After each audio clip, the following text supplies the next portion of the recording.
us Leela Peters Yahya, the resident coordinator for Nepal, who, of course, will update you on the devastating floods that just took place. So, Leela, I will give you the floor, and then we'll take some questions. So please go ahead. Thank you. Good morning or good afternoon, Stefan, and thank you for providing me this opportunity. So first of all, I would like to start by expressing our sincere and deep condolences and sadness over the loss of life, which has been caused by the flood of yesterday. And obviously, as all the United Nations, but also the international community here in Kathmandu, where I am, we pray for the families of the people which are missing, and we really hope that a lot of those people will be able to be rescued. So quickly, what I can share as an update. So first of all the information that I will be providing you is from the government. And so therefore you may have different data, but I'm only using official data. First of all, I would like to stress that the government of Prime Minister Balin Shah is leading the search and rescue and is coordinating any type of response. More than 30,000 security personnel have been mobilized, and they're working day and night to try to rescue, to search and to rescue people. I mean, the magnitude of the disaster is just, I can't find the word to describe what happened yesterday. And I'm sure many of you have seen what we saw on television. So far, what has been reported as of 7 p.m. tonight, Kathmandu time, is we have 359 people, unfortunately, who have lost their life. 73 people have been hospitalized, and some of them have been released. The missing people, it's a total of 910, of which 517 are foreigners from different nationalities. In terms of as I mentioned, the government has mobilized all its apparatus to provide search and rescue, and so far 796 people have been rescued. And as I talk, more and more research is ongoing, and obviously now it's at night, but they will resume tomorrow morning. In terms of infrastructure, we have over 35 bridges which have been destroyed. The roads are destroyed, and so it's extremely, extremely difficult to have access. We have about 40 kilometers of road which are damaged. We have about electricity which has been disrupted, about 10% of in the total area, and in total we have about 10,000 households which are in immediate need. I'm going to stop there because I want to give you the opportunity to ask me a question. I will be going there tomorrow with some of my United Nations colleagues. What I've done so far is I have obviously, and I would like to mention that we have been provided with $2.5 million from the SURF, and I would like to thank very much USG Fletcher for his support, and we're getting a lot of support from OCHA. I have a team from OCHA who is arriving tomorrow morning to support us with coordination. All the UN agency, particularly UNICEF, WFP, UNFPA, and WHO are mobilized and have been conducting assessment and also going into the field. WFP has been able to provide and mobilize trucks, provide equipment, generator, but also food. So those are the initial activity undertaken. In addition to the SURF funding that we have received, the Swiss government has generously given us $1 million. More and more funding is becoming available. We heard today when I held an HTC that both Australia and the United Kingdom will be also providing some relief funding to support the government. The government has established a relief fund, and already the World Bank, India, China, and the US have committed to pledge $229 million to support. So I think I'll stop there, And I'm happy to take any question that you may have. Thank you very much. We'll start, Noreen, please.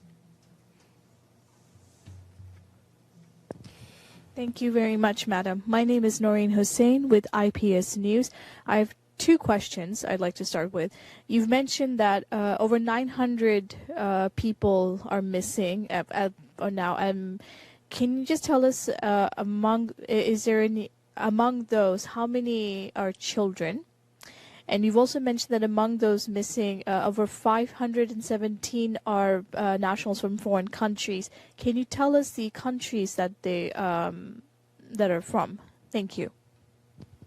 Thank you. Go ahead, please. Okay.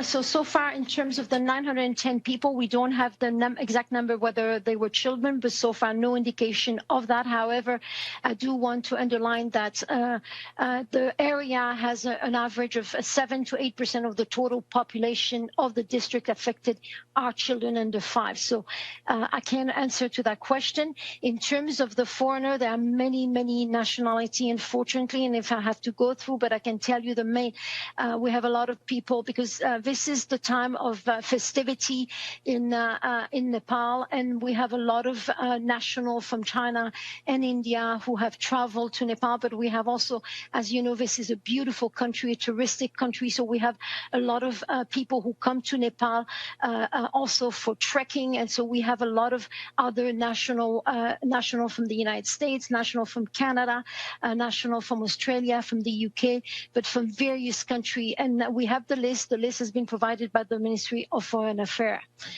So I think this list should be will be probably shared, but the list is really long in terms of the different nationalities. This is all what I can tell you. Thank you. Thank you. Mariam, then Minlu. Thank you, and thanks for this briefing.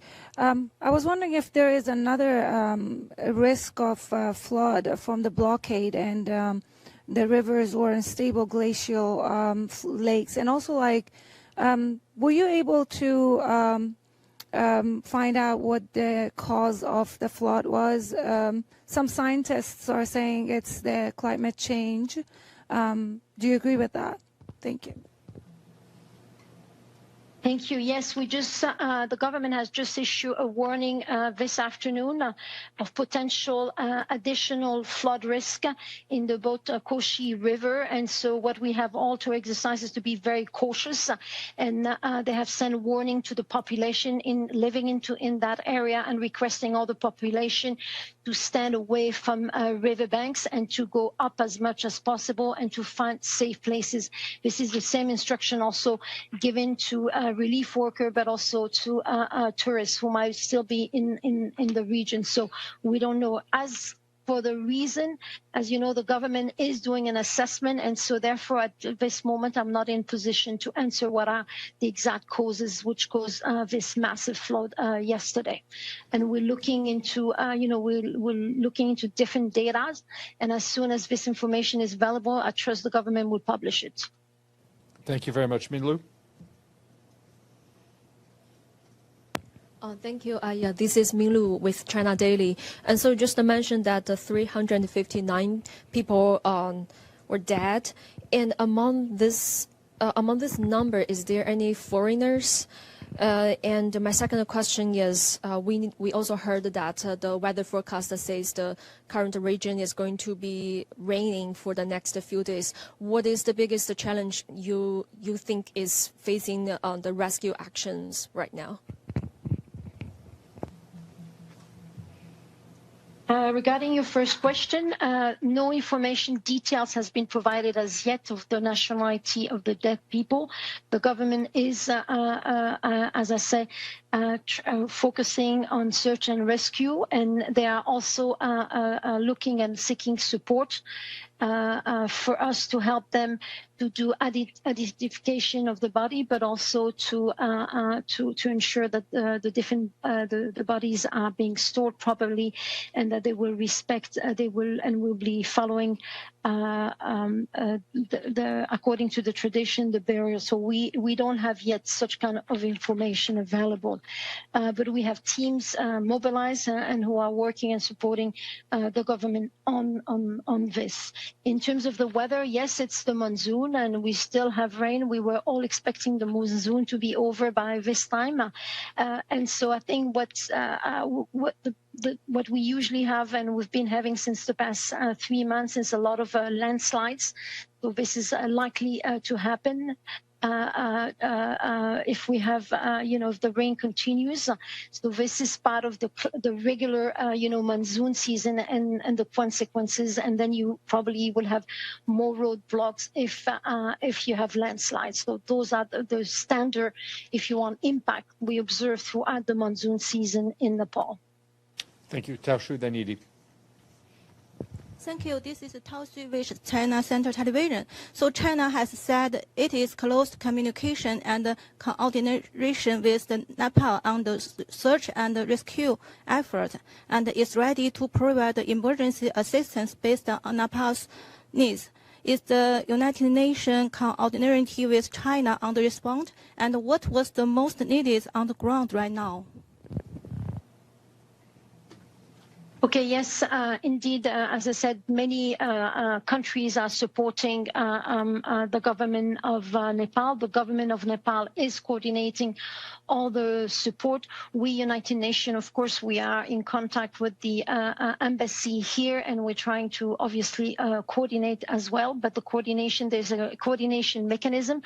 Tomorrow morning at noon, there will be what we call the cluster. The cluster have been activated by the government, and both the cluster lead, which is the government, and the co-cluster lead, which are headed by United Nations, will be meeting, and we will be to ensure that we understand what are the exact needs that the government is requiring, and also to make sure that there's no duplication, and also to make sure that the aid which will be coming, and it is coming already, there's been aid coming from outside, will be properly distributed. But as I said, at the moment, the big priority is to search and rescue, to conduct an assessment, and to deliver aid as quickly as possible. But again, one of the some of the municipalities most affected, it's going to be extremely difficult to reach those populations.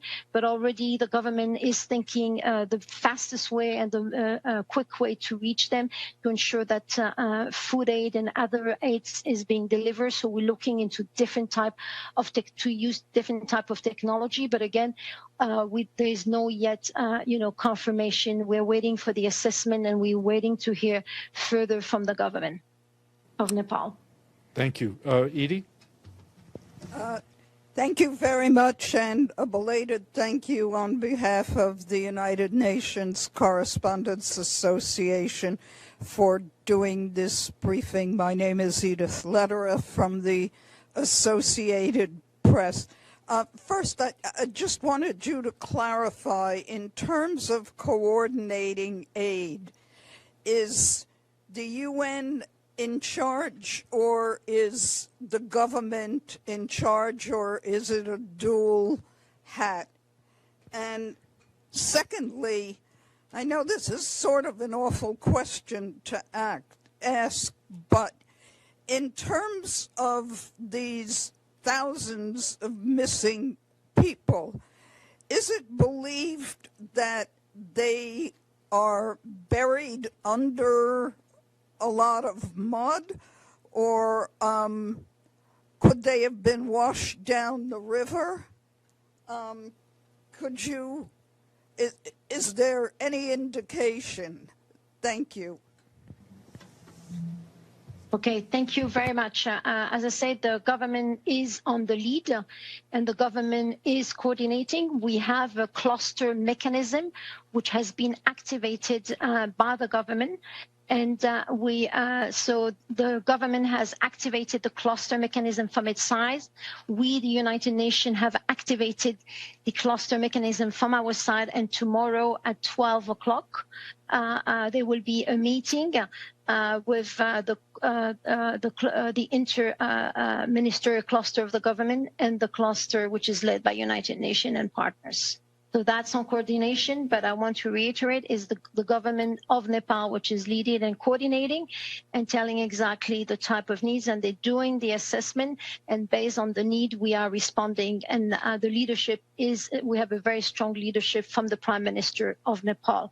In terms of the 910 people which are reported as missing, I'm not in position to tell you, to provide you detailed information. I think as like you, I have as much as information as what I have seen so far on, through the various videos which were aired. And we will have more information as we are able to have access, but also as the government makes that information available. Thank you very much. Yes, please, in the back.